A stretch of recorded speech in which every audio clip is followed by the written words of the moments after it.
Polity short. દોસ્તો, ભારતનું બંધારણ બનાવવા માટે આપણે 60 દેશોનું બંધારણ જોયું. ખર્ચો તો થાય ને એટલો સામે 64 લાખનો ખર્ચો થયો. હવે આ બંધારણ અલગ અલગ જોયા એમાંથી આપણે શું લીધું? પરીક્ષામાં બહુ પૂછાય છે.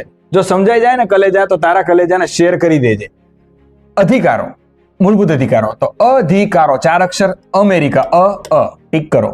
ફરજો, મૂળભૂત ફરજો ક્યાં પાળવી પડે? રશિયામાં. કે પુતિન છે ને ગાભા કાઢ નાખે. તો ફરજો 3 અક્ષર, રશિયા 3 અક્ષર.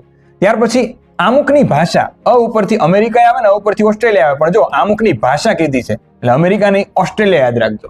ત્યાર પછી માર્ગદર્શક સિદ્ધાંતો, ચોથો ભાગ. તો રેપ વાળું છે ને માર્ગદર્શક, 2 રેપ છે. તો રેપ વાળો દેશ કયો છે? ઓપ્શનમાં હોય ટીક કરજો, આયર્લેન્ડ. તો માર્ગદર્શક સિદ્ધાંતો આયર્લેન્ડ થી લેવામાં આવ્યા.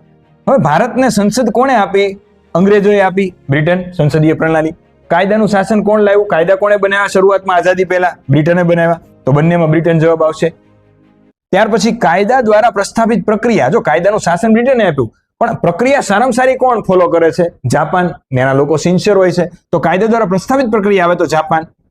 કેન્દ્રીય સમવાય તંત્ર એટલે કે કેન્દ્ર સાથે રાજ્યોનું જે સંબંધો છે એ સમવાય તંત્ર, કેન્દ્રીય સમવાય, કેન્દ્રીય કેનેડા.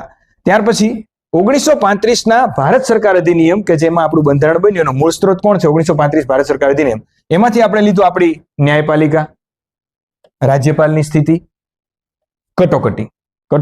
આ ત્રણેય વસ્તુ છે ત્યાંથી લીધી. પણ કટોકટી વખતે મૂળભૂત અધિકારો છે એનું સ્થાન કેવું હોય? એ કટોકટી કોણ લાગુ કરતો? ઘડીએ હિટલર. તો હિટલર ક્યાંનો છે? જર્મની. તો એ આવશે. હવે તમને હું પૂછું છું કે રાષ્ટ્રપતિનો હોદ્દો એ આપણે કયા દેશમાંથી લીધો? જલ્દીથી કમેન્ટ કરો. જય હિન્દ, જય ભારત, જય સંવિધાન.